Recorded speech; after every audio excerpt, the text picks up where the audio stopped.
Sensible नहीं था, लेकिन महिला जो आरक्षण था वो पॉलिटिकल मुद्दा ज्यादा जरूरी था। तो कुल मिला के आप ये देख सकते हैं कि कौन सा स्टेट कहां पे है, कौन सी पार्टियां कहां हैं और किसका आर्ग्यूमेंट क्या है। जब आपने पॉलिटिकल स्पीचेस सुनी होंगी तो उसमें आपको बहुत कुछ क्लियर आ गया। इसके अलावा इस समय मोदी साहब के ऊपर भी बहुत सारे सवाल उठ रहे हैं। क्या मोदी साहब अगला चुनाव लड़ेंगे? क्या टेन्योर पूरा करेंगे? बहुत सारी ऐसी बातें।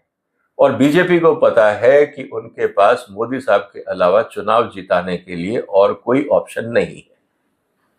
स्टेट्स में भी आपके पास कोई ऐसा चीफ मिनिस्टर नहीं है जिसको आप सेंटर में प्रोजेक्ट कर सकें, क्योंकि चीफ मिनिस्टर्स के नाम तक लोग नहीं जानते और ना ही उनको प्रोजेक्शन करने की इजाजत है।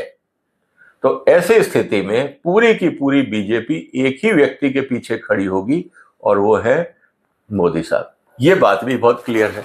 और साथ ही मोदी साहब ने यह भी बता दिया कि देखिए, हम चुनाव के लिए नहीं, हम पॉलिसीज के लिए, आइडियोलॉजी के लिए काम करते हैं। विमेन रिजर्वेशन इंपॉर्टेंट था, हम संसद में गए, हारे, कोई बात नहीं, लेकिन मुद्दा इंपॉर्टेंट था। तो इससे क्या हुआ? आपके कैडर को दम मिलता है कि हमारा लीडर रिस्क लेता है सही काम के लिए।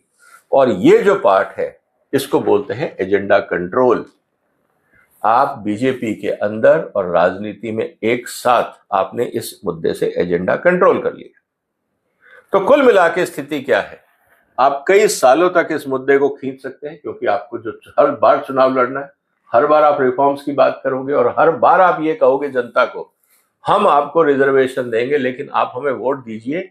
जब तक 2/3 मेजोरिटी बीजेपी के पास नहीं होगी हम आपके लिए कुछ नहीं कर पाएंगे, इसलिए आप हमें 2/3 मेजोरिटी देने का प्रयास करें।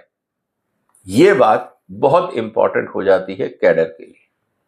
दूसरी तरफ आप ऑपोजिशन को भी डिवाइड कर सकते हैं, क्योंकि विमेन रिजर्वेशन सेंसिटिव मुद्दा है। बहुत सारी छोटी पार्टियां हैं जो संसद में हैं। अगर उनको लगता है कि विमेन रिजर्वेशन आने से आइडियोलॉजी के लिए काम सही हो सकता है तो वो फिर सरकार का भी साथ देंगे, जैसे हमने ट्रिपल तलाक के मुद्दे पे देखा। वोट बैंक में आप माइनॉरिटी वोट के लिए कुछ भी बोलिए, लेकिन जब ट्रिपल तलाक का मुद्दा आया बहुत सारी पार्टियों ने बीजेपी का साथ दिया। इससे क्या हुआ?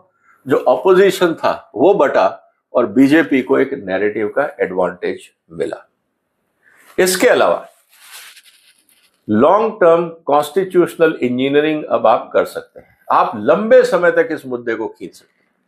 आपने देखा होगा जीएसटी ऑलमोस्ट 10 साल चला, अयोध्या का मुद्दा 370 का मुद्दा कितने साल चला।